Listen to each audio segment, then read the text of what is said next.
തദ്ദേശ തെരഞ്ഞെടുപ്പിൽ മത്സരിച്ച ഭൂരിപക്ഷം സീറ്റുകളിലും പരാജയപ്പെട്ടതിൽ അതൃപ്തി പരസ്യമാക്കിയിരിക്കുകയാണ് LDFിന്റെ ഘടകകക്ഷിയായ RJD.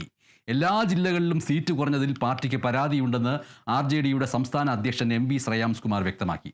വയനാട്ടിലും കോഴിക്കോട് കോർപ്പറേഷനിലും അഴിയൂരിലുമെല്ലാം CPIM കാലുവാരി എന്ന വികാരം പാർട്ടിക്കകത്തുണ്ട്.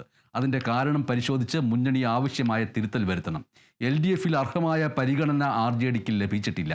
പ്രശ്നം പരിഹരിക്കാൻ തടസ്സം നിൽക്കുന്നത് മുന്നണിക്കകത്ത് തന്നെയുള്ള ചിലരാണെന്നും MV ശ്രേയാംസ് കുമാർ തുറന്നടിച്ചു. പരാതിയുണ്ടെങ്കിലും മുന്നണി വിടുന്ന കാര്യം തൽക്കാലം ചർച്ച ചെയ്തിട്ടില്ല എന്നും അദ്ദേഹം വ്യക്തമാക്കി. ഒരു പരാതി കോഴിക്കോട് കോർപ്പറേഷനിൽ നമ്മുടെ പാർട്ടിക്കുണ്ട്. അത് ഉന്നയിക്കേണ്ട LDFിലാണല്ലോ, ഇവിടെ അല്ലല്ലോ ഞാൻ പറയേണ്ടത്. ഉന്നയിക്കേണ്ടത് ഉന്നയിക്കും. ആ പരാതി എൻ്റെ കയ്യിൽ കിട്ടിയിട്ടില്ല. പക്ഷേ അങ്ങനെ പരാതി നൽകിയിട്ട് ഞാൻ അറിഞ്ഞു. കാരണം കോർപ്പറേഷനിൽ സാധാരണ നമ്മളിപ്പോൾ ജയിക്കുന്നതാണ്, ആദ്യമായിട്ടാണ് ഒരു കൗൺസിലർ ഇല്ലാത്തൊരു അവസ്ഥ വരുന്നത്. അതിൻ്റെ കാരണങ്ങൾ പരിശോധിച്ച് വേണ്ട തിരുത്തൽ നടപടികൾ കൈക്കൊള്ളണം. LDFിൽ പരിഗണന ലഭിച്ചിട്ടില്ല എന്നുള്ളത് ഞാൻ നേരത്തെ പറഞ്ഞിട്ടുണ്ട്. നമ്മളെ പാർട്ടിക്ക് അർഹമായ പരിഗണന പലയിടത്തും ലഭിച്ചിട്ടില്ല. അത് വാസ്തവമാണ്. അതിൻ്റെ അർത്ഥം മുന്നണി വിടുക എന്നുള്ളതല്ല. അത് മുന്നണിയിൽ തന്നെ ചർച്ച ചെയ്ത് അതിനുള്ള പരിഹാരം കാണുക എന്നുള്ളതാണ്. അതിന് തടസ്സം നിൽക്കുന്ന ചില ആൾക്കാരുടെ മുന്നണിക്കുള്ളിൽ തന്നെ അവരാണ് ഇതിനൊക്കെ പ്രധാനപ്പെട്ട കാരണക്കാർ. അത് CPM അല്ല, മറ്റുള്ള ചില പാർട്ടികൾ.